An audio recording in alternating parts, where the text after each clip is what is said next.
Mashabiki wa Yanga kwa sasa wana furaha kutokana na ujio wa mastaa wapya wanaosajiliwa, lakini upande wa pili hizo ni habari mbaya kwa wachezaji waliopo kwenye kikosi, kwani anayekuja anachukua nafasi ya mwingine. Mpaka sasa Yanga imeshachukua wachezaji wawili ikitumia fursa ya usajili wa dirisha dogo, lakini kuna mastaa 12 ambao maisha yao bado 50-50 kikosini, kwani wanacheza maeneo yenye uwezekano wa kuachwa, huku namba zikiwachongea zaidi, ambapo kocha wa kikosi hicho Pedro Gonçalves anawapima kwa takwimu. Wa kwanza ni Musa Bala Conte. Ujio wake Yanga ulikuwa ni usajili wenye presha kubwa, lakini baada ya ligi kuanza akashindwa kuthibitisha na kujikuta na sota benchi. Conte ambaye amecheza nafasi ya kiungo mkabaji ndiye star wa kigeni aliyecheza muda mfupi zaidi, akitumika uwanjani kwa dakika 107 kwenye michezo 4 aliyocheza akiwa hajafanikiwa kufunga bao wala kutengeneza assist. Yanga imeshasajili mtu eneo lake ikimchukua Damaro Kamara kutoka Singida Black Stars, huku ikielezwa kwamba Conte hajakubali kutolewa kwa mkopo, akitaka klabu yake kumvunjia mkataba ili achukue mzigo na kuondoka, hatua ambayo mabosi wa klabu hiyo hawaitaki. Wa pili ni Aboubakar Khomeini, kipa chaguo la 3 wa Yanga, ambaye msimu huu kwenye ligi hajafanikiwa kucheza hata dakika moja, akitumia muda mwingi kwa benchi akiwashuhudia wenzie Djigui Diarra na Abutwalibu Msheru akipishana uwanjani. Khomeini licha ya kwamba alikuwa kwenye kiwango bora wakati anatokea Singida Black Stars, lakini ndani ya Yanga ameshindwa kuwa na ujio mzuri, akishindwa kupenya katikati ya makipa hao wawili, ambapo ikitokea shida ya timu hiyo kusajili kipa mwingine namba zitamngoa. Watatu ni Celestine Ekua, kiungo mshambuliaji wa Yanga ambaye alitua mwanzo wa msimu huu, lakini licha ya jina lake kubwa bado hajafanya makubwa ambayo yalitarajiwa ndani ya kikosi hicho, na sasa yupo kwenye kundi ambalo wakati wowote anaweza kuachwa. Ekua msimu wake wa kwanza ndani ya Yanga amefanikiwa kucheza kwenye mechi 6 za ligi kuu bara akitumia dakika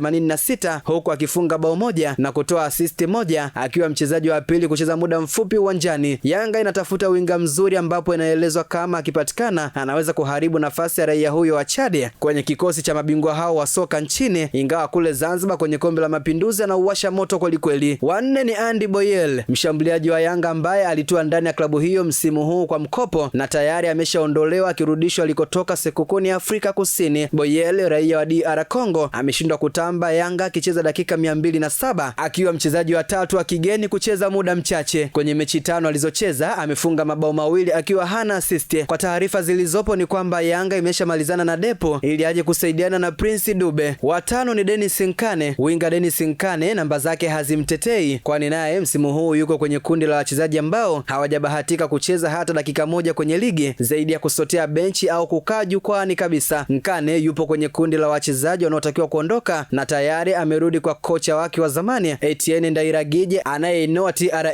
United baada ya dili lake la kwenda JKT Tanzania kukwama. Wa sita ni Kibwana Shomari, beki mkongwe wa kulia wa Yanga. Kibwana Shomari namba zake hazivumi vizuri kuweza kumtetea, na kama atageukiwa kuangaliwa mara moja tu anaweza kuachwa na timu hiyo. Kibwana msimu huu ametumika kwenye dakika 94 ndani katika mechi 7 alizocheza, huku anayecheza namba 1 akiwa Israel Mwenda ambaye ametumika kwa muda mrefu zaidi. Taarifa za kupona kwa Yao Kwasi na tayari kishaanza kucheza kupitia mashindano ya kombe la mapinduzi Zanzibar sio njema sana kwa Kibwana, kwani uwezekano wa kutakiwa kuondolewa unaweza kuja kwa kasi kutokana na ubora wa mabeki wenzake ambao uhakika wao wa kucheza ni mkubwa. Mbaya zaidi ni kwamba amebakiza miezi 6 ya kimkataba na taarifa zinadai Yanga haijamsogeza mezani mpaka sasa ili kurenew mkataba. Wa 7 ni Faridi Musa. Winga Faridi Musa naye yumo kwenye kundi la wachezaji ambao hawajacheza hata dakika moja msimu huu, akitumia muda mwingi kukaa benchi au kutupwa jukwani, ikiwa ni ishara kwamba mambo yanazidi kuwa magumu kwake. Taarifa zinaeleza kwamba hata kama Faridi atapona kwenye dirisha hili akabaki, basi lijalo ni vigumu kusalia ndani ya kikosi hicho kutokana na kuendelea kusotea benchi. Mwingine ni Salum Abubakar Shuaboy, kiungo mkongwe. Salum Abubakar mambo hayaendi vizuri upande wake ndani ya Yanga, ambapo msimu huu amekuwa akionekana mazoezini na wakati mwingine benchi akiwa hajacheza hata dakika moja kwenye ligi, ushindani wa namba ukimweka kwenye eneo gumu. Shuaboy anakubalika kwa mabosi wa timu hiyo wanaoamini ana vitu muhimu vya kuisaidia timu, lakini kwa namna namba zilivyo hata akipona dirisha hili lijalo ni vigumu kuvaa jezi za timu hiyo. Mwingine ni Lasini Kouma, kiungo mwingine wa kigeni ambaye yupo kwenye msimu wake wa kwanza, ambaye naye namba zake hazipo vizuri, akitakiwa kushtuka haraka kabla mambo hayajambadilikia. Kouma ametumika kwa dakika